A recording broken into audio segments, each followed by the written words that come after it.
Hello everyone and welcome to my guide for Garrosh Hell Scream 25 player normal in the Siege of Orgrimmar. My name is Harza and in this video I'll guide you through everything you need to know about Garrosh. For this fight you want to bring 2 tanks, 5 to 6 healers and a mixture between range and melee DPS. Phase 1 will start when you pull the boss and last until he has 10% health remaining. During this phase, Garrosh will use 2 abilities and spawn a multitude of adds, which I will go over in a minute. Roughly every 30 to 40 seconds, Garrosh uses Desecrate.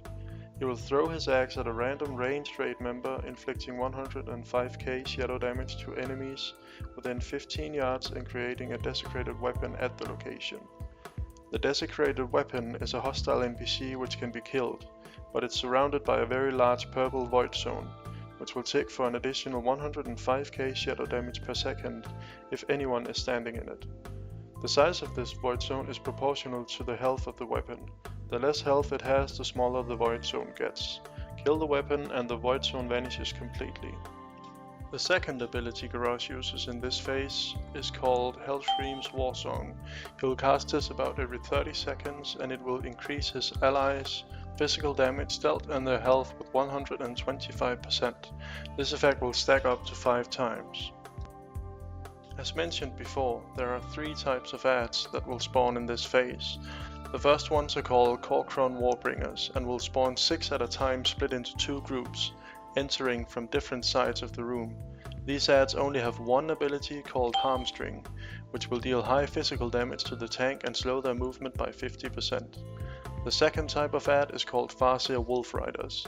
They will spawn 1 at a time and enter from any side of the room. This add has 3 different types of abilities. The first is a standard interruptible chain lightning spell. The second is called Ancestral Chain Heal and will heal every friendly target for 25% of their maximum HP, chaining to nearby friendly targets.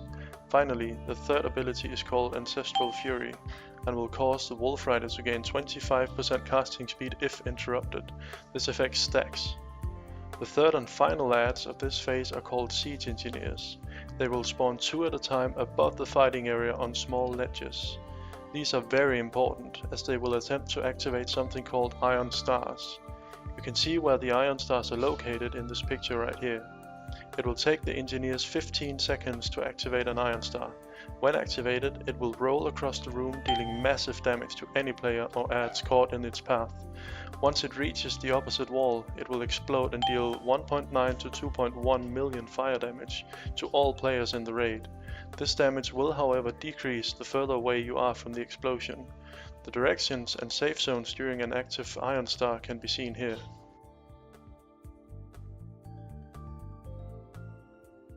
Phase 1 can be a bit tricky to execute, although the tactics required are quite simple.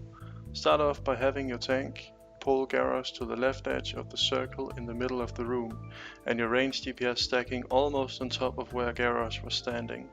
Melee will be behind the boss and the second tank should be running around picking up adds and dragging them into melee range. The adds will spawn directly on pull and all DPSs should be cleaving them down as much as possible. When the Farseer Wolf Rider spawns, make sure to single target it down as fast as you can. You only want to interrupt Chain Heal, because if you interrupt Chain Lightning as well, the Ancestral Fury stack will become too high and you won't be able to interrupt the heals, which will result in adds not dying and your raid wiping. Once Garrosh casts Desecrate, all ranged DPS simply moves to the spot directly opposite to the tank and dot up the desecrated weapon. There is no rush to instantly circuit down, but make sure that it's dead before the next cast of Desecrate goes off, because you need to run back and stack at your original position when that happens. Raid positioning is illustrated in this picture. You also need to assign 1 ranged DPS to kill the Siege Engineer in the bottom left corner, so you only ever get 1 Iron Star and always in the same location. This is the Iron Star spawn you are aiming for. The reason for this is because you want to be able to push all the adds into the Iron Star from the right once it passes. Druids and Elemental Shamans are great for this. After that, it's just rinse repeat.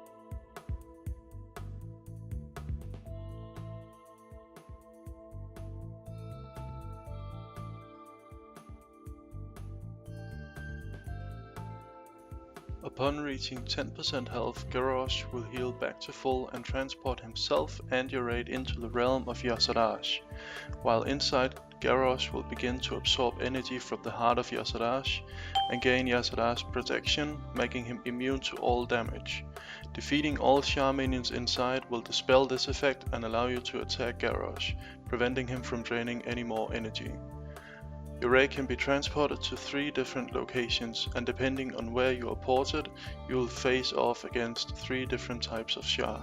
Embodied doubts are located within Temple of the Jade Serpent, and when killed, they leave behind Consumed Faith, reducing all damage taken by 50% if a player picks it up. Embodied Fears are located inside Terrace of the Endless Spring, and when killed, they leave behind Consumed Courage, reducing all damage taken by 50% if a player picks it up. Embodied Despairs are located within the Temple of the Red Crane, and when killed they leave behind Consumed Hope on the ground, reducing all damage taken by 50% if a player picks it up. When you engage Garrosh after killing all the Shah, he will start spamming Annihilate, inflicting 3.5 million shadow damage to enemies within 50 yards in front of the caster, and an additional 350 to 370k to all players inside the realm of Harzahd. All intermission phases will last for 1 minute regardless of your raid reaching Garrosh or not. The strategy for this phase is very simple. In short, you must kill the ads as quickly as possible, and then deal as much damage as you can to Garrosh without dying to his frontal cone attack. Split your raid up into 2 groups, one left and one right, and rush towards the boss. Make sure to stand on top of the ads when they die to gain your 50% reduction buff. It helps out the healers a lot and will persist until the intermission phase ends. When you engage Garrosh, everyone should stack up behind him, so you can AoE heal through the pulsing damage from Annihilate. Just make sure to run through him before Annihilate hits. Depending on your gear and how many people got the 50% reduction buff, you may want to throw in a few healer cooldowns or personals, as this part of the phase can be quite damaging.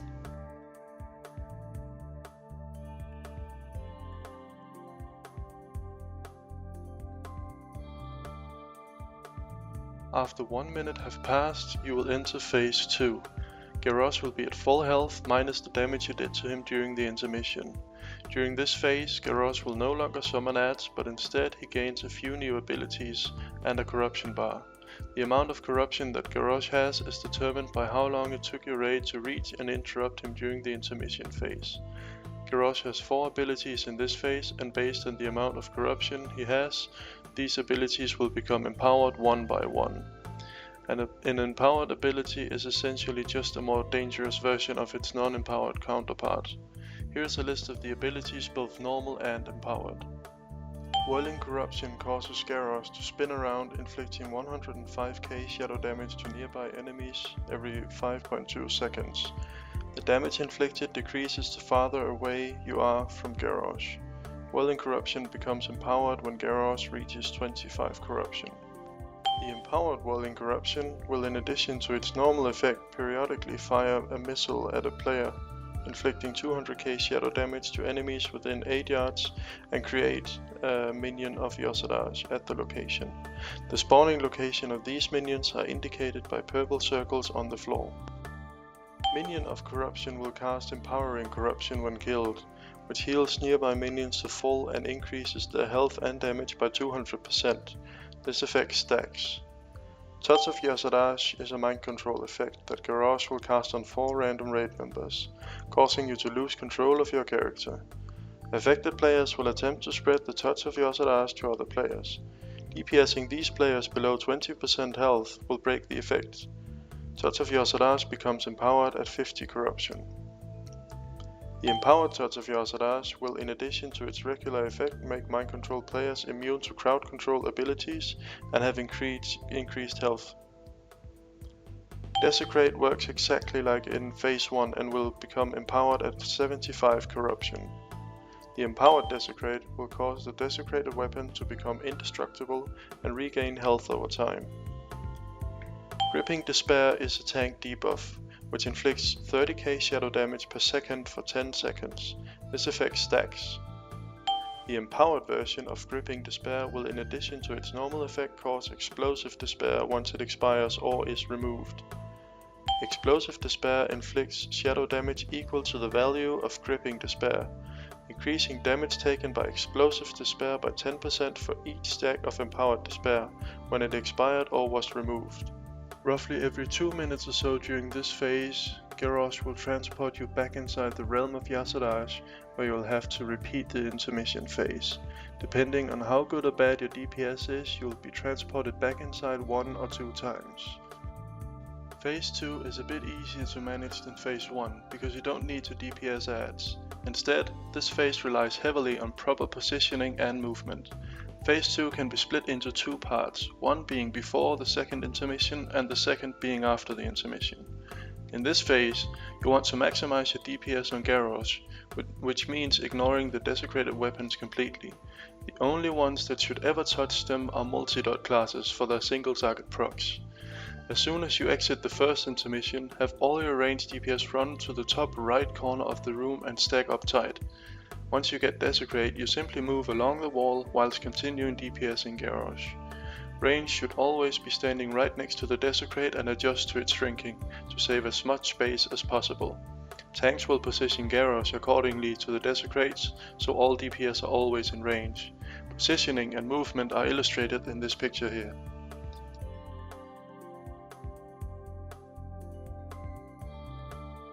In Phase 2, tanks also need to perform switches on Garrosh due to his new ability Gripping Despair.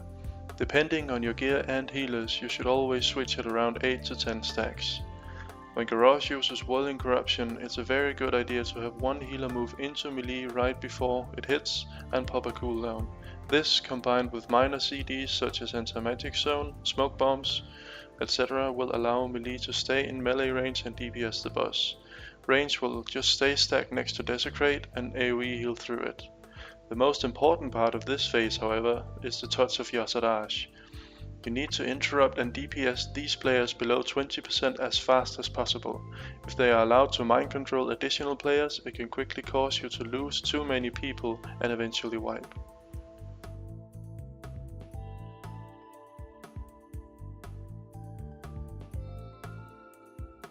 After this, it's just rinse repeat until you get transported inside for the second intermission.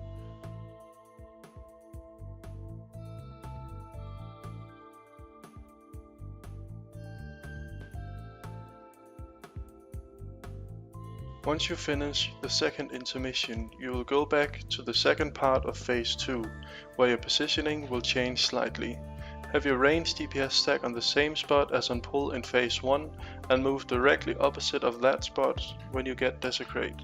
Illustration can be seen in this picture.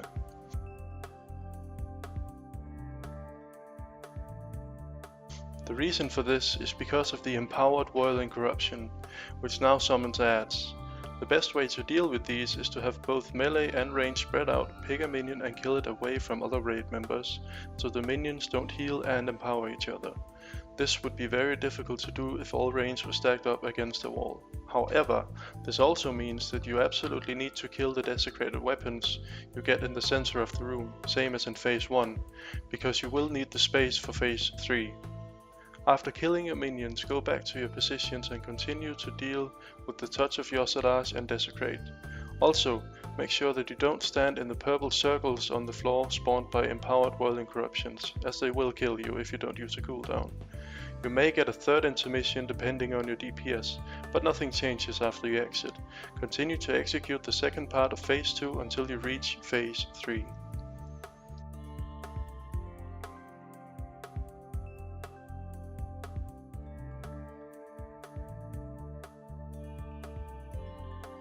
When Garrosh reaches 10% health a second time, he will heal himself back to 30%, empower all of his abilities and begin Phase 3. In Phase 3, Garrosh will not gain any new abilities, but as mentioned, all 4 of his already existing abilities will be empowered, resulting in this being a very brutal burn phase. As far as strategy goes, nothing really changes in Phase 3. The only difference is that everything hits a lot harder and that mind control players are immune to all CC except for interrupts. You still need to break mind control as fast as possible and kill adds away from each other. Once Garrosh goes below 20% health, you can have a tank pick up all the adds while all DPS just fully burn the boss with Bloodlust. You want to make sure that you have every single survival cooldown assigned, because this is a very heal intensive phase. Also, if you have any hunters, make sure that they misdirect the minions to a tank, so they don't run around killing people. Apart from that, this is, as mentioned, just a burn phase, with nothing much to it. Just execute the fight as I've mentioned and you should get a kill with relative ease.